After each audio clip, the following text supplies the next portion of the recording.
পঞ্চগড়ের দুটি আসনে জামায়াতের প্রার্থী চূড়ান্ত। আগামী জাতীয় নির্বাচনকে কেন্দ্র করে দেশব্যাপী সাংগঠনিক তৎপরতা জোরদার করেছে বাংলাদেশ জামায়াতে ইসলামী। নির্বাচনী প্রস্তুতি তার ধারাবাহিকতায় পঞ্চগড়ের দুটি আসনে প্রার্থী ঘোষণা করেছে দলটি। গতকাল বুধবার রাতে পঞ্চগড় জেলা জামায়াতের কার্যালয়ে এক জরুরি বৈঠকে আনুষ্ঠানিকভাবে দুটি আসনের প্রার্থীর নাম ঘোষণা করেন জামায়াতের কেন্দ্রীয় কর্মপরিষদ সদস্য অধ্যাপক মাহবুবুর রহমান হেলাল। দলটির সিদ্ধান্ত অনুযায়ী পঞ্চগড় এক, পঞ্চগড় সদর, তেঁতুলিয়া ও আটোয়ারী আসনে পঞ্চগড় জেলা জামায়াতের আমির, তেঁতুলিয়া উপজেলা পরিষদের সাবেক ভাইস চেয়ারম্যান মাওলানা ইকবাল হোসাইন এবং পঞ্চগড় ২ আসনে দেবীগঞ্জ ও বোদা আসনে বোদা উপজেলা পরিষদের সাবেক উপজেলা পরিষদ চেয়ারম্যান ও বোদা উপজেলা জামায়াতের কর্মপরিষদ সদস্য বিশিষ্ট ব্যবসায়ী সফিউল্লাহ সফির নাম ঘোষণা করা হয়েছে।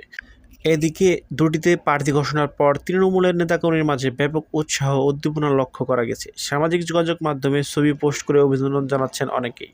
উল্লেখ্য, গত দ্বাদশ জাতীয় সংসদ নির্বাচনে পঞ্চগড় ১ আসনে সাবেক জেলা আমির ও পঞ্চগড় সদর উপজেলা পরিষদের সাবেক চেয়ারম্যান মাওলানা আব্দুল খালেক ও পঞ্চগড় ২ আসনে অ্যাডভোকেট আজিজুল ইসলামকে প্রার্থী ঘোষণা করা হয়েছিল। যদিও সে নির্বাচনে জামায়াত ইসলামী অংশগ্রহণ করেনি। তবে ২০২৩ সালে একটি সড়ক দুর্ঘটনায় আহত হয়ে চিকিৎসাধীন অবস্থায় পঞ্চগড় ১ আসনের প্রার্থী মাওলানা আব্দুল খালেক মারা যান। গত রমজান মাসে ইফতারের সময় হৃদযন্ত্রের ক্রিয়া বন্ধ হয়ে পঞ্চগড় ২ আসনের প্রার্থী অ্যাডভোকেট আজিজুল হক মারা যান। তাদের মৃত্যুর পর থেকেই পঞ্চগড়ের দুটি আসনে জামায়াতের কোনো মনোনীত প্রার্থী সংসদ সদস্য ছিল না।